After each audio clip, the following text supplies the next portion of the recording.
사랑하고 축복합니다. 오늘도 예수님과 동행하는 복된 하루가 되시기를 주님의 이름으로 축복합니다. 오늘 말씀 제목은 영광스러운 교회로 세우십시오 라는 제목으로 말씀을 전하겠습니다.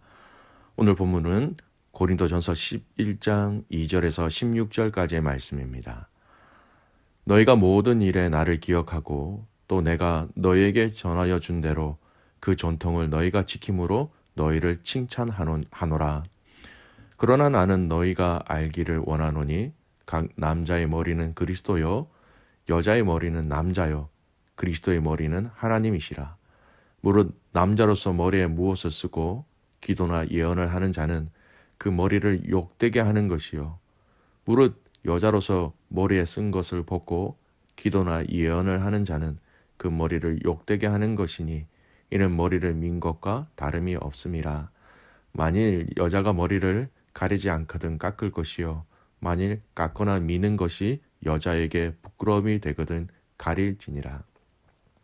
남자는 하나님의 형상과 영광이니 그 머리를 마땅히 가리지 않거니와 여자는 남자의 영광이요 남자가 여자에게 난 것이 아니요 여자가 남자에게 났으며 또 남자가 여자를 위하여 지음을 받지 아니하고 여자가 남자를 위하여 지음을 받은 것이니 그러므로 여자는 천사들로 말미암아 권세 아래에 있는 표를 그 머리 위에 둘지니라. 그러나 주 안에는 남자 없이 여자만 있지 않고 여자 없이 남자만 있지 아니하니라. 이는 여자가 남자에게 난 것 같이 남자도 여자로 말미암아 났음이라. 그리고 모든 것은 하나님에게서 났느니라.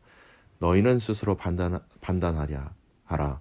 여자가 머리를 가리지 않고 하나님께 기도하는 것이 마땅하냐? 만일 남자에게 긴 머리가 있으면 자기에게 부끄러움이 되는 것을 본성이 너희에게 가르치지 아니하느냐?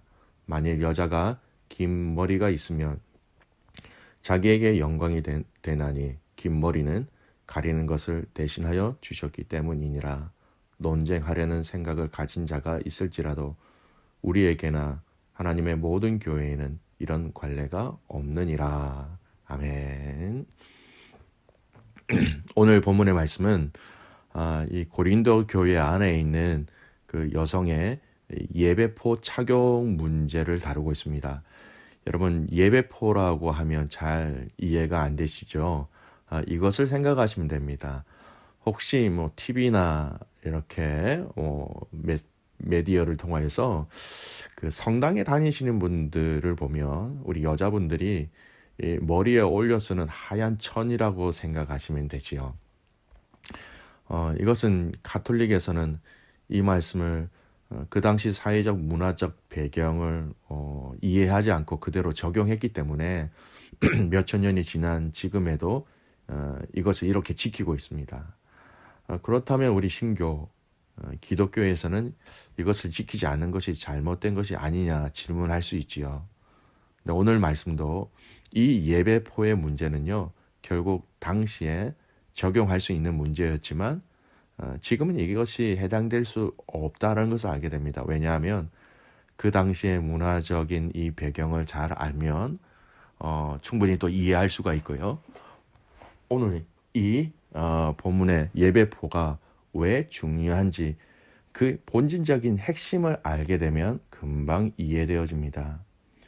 여러분 이 문제는 당시의 사회적 문화적 배경과 밀접한 관계가 있습니다.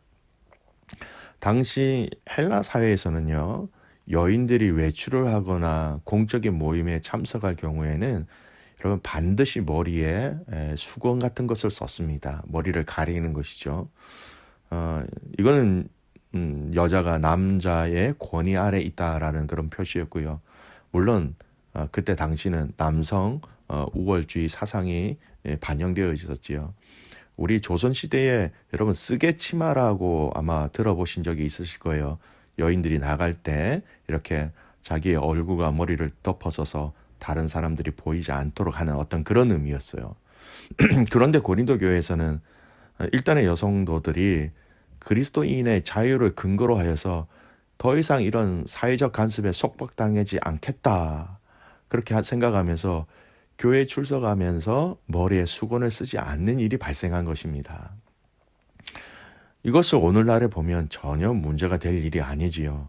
그런데 당시에 사회적, 문화적 배경에서는 매우 중대한 문제가 될 수 있었습니다. 여러분, 당시의 사회에서는요, 머리에 수건을 쓰지 않는 여자란 곧 창기를 의미했습니다.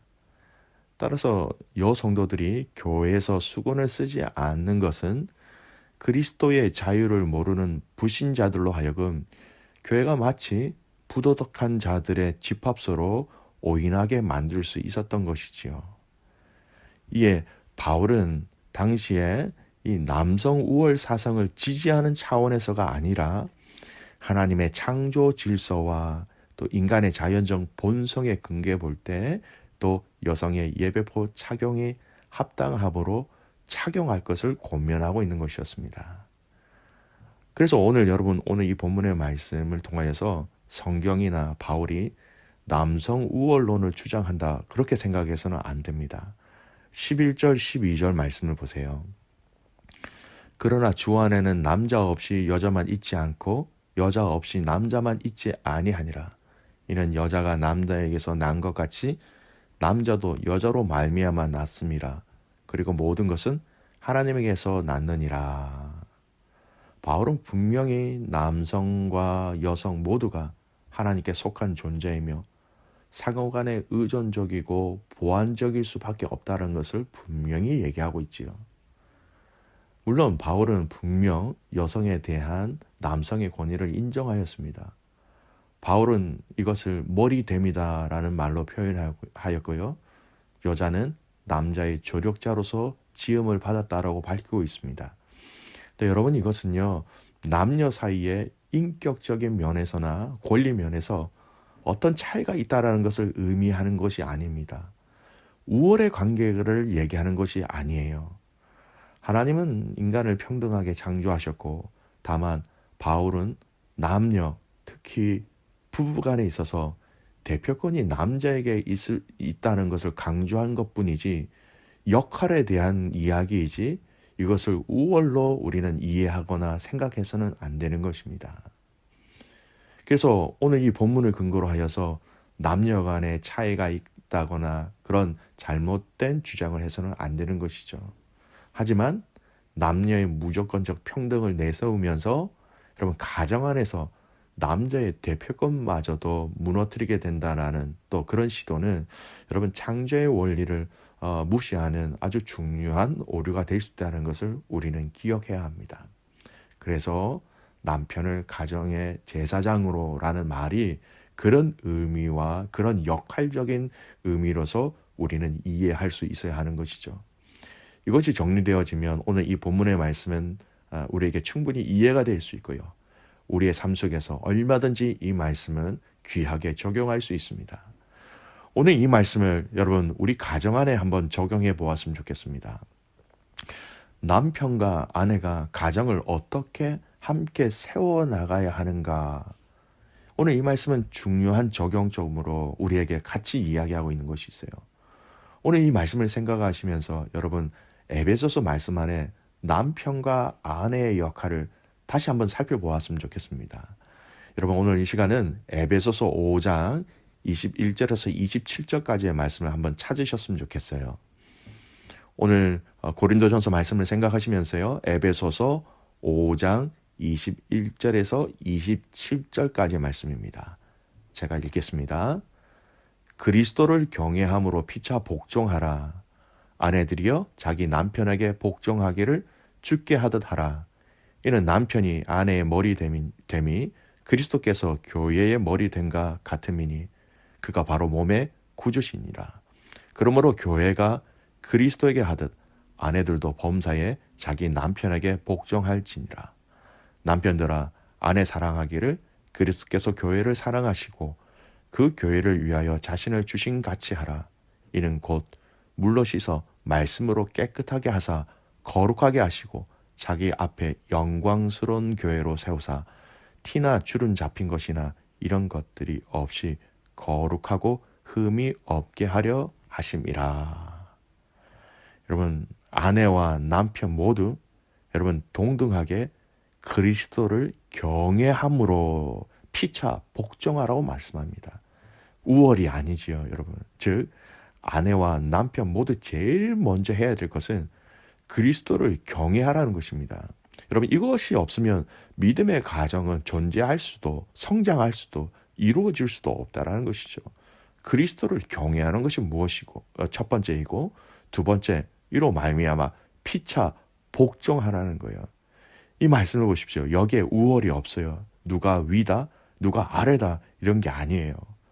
그러면서 그 복종의 방법이 아내와 남편에게 각각 다르게 말씀하신 거예요. 아내에게는 교회가 그리스도에게 하듯 아내들도 범사에 자기 남편에게 복종하라.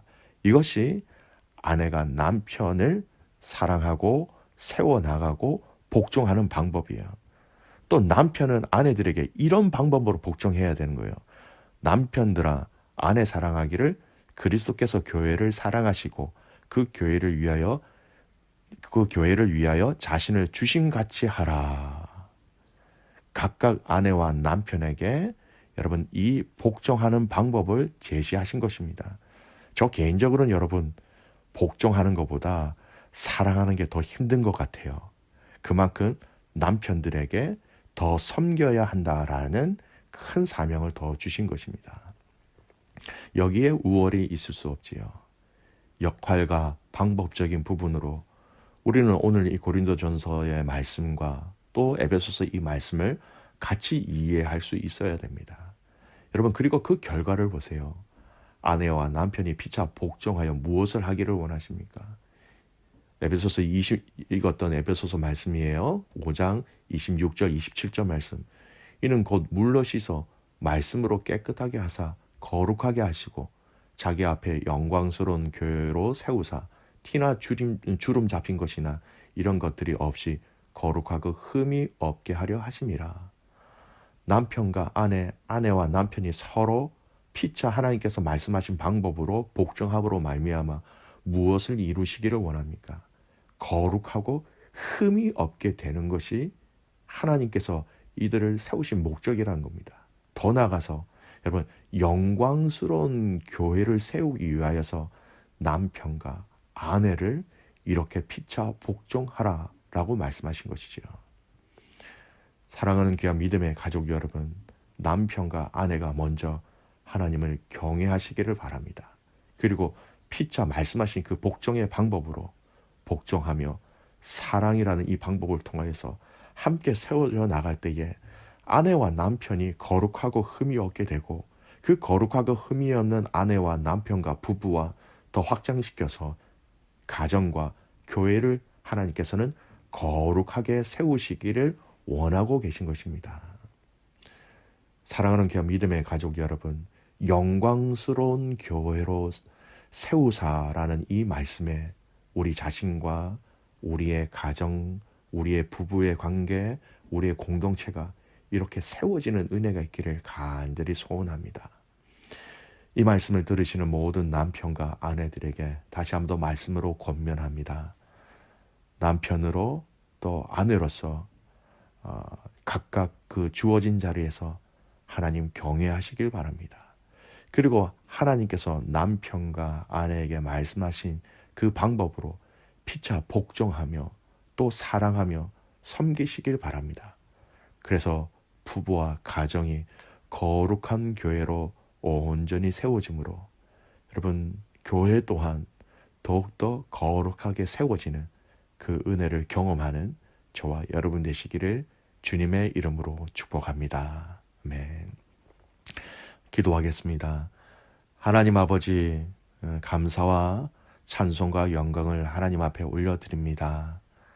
하나님, 오늘 이 고린도전서의 말씀 또 에베소서 말씀을 통하여서 하나님 아내와 남편의 모습들을 우리가 돌아보았습니다.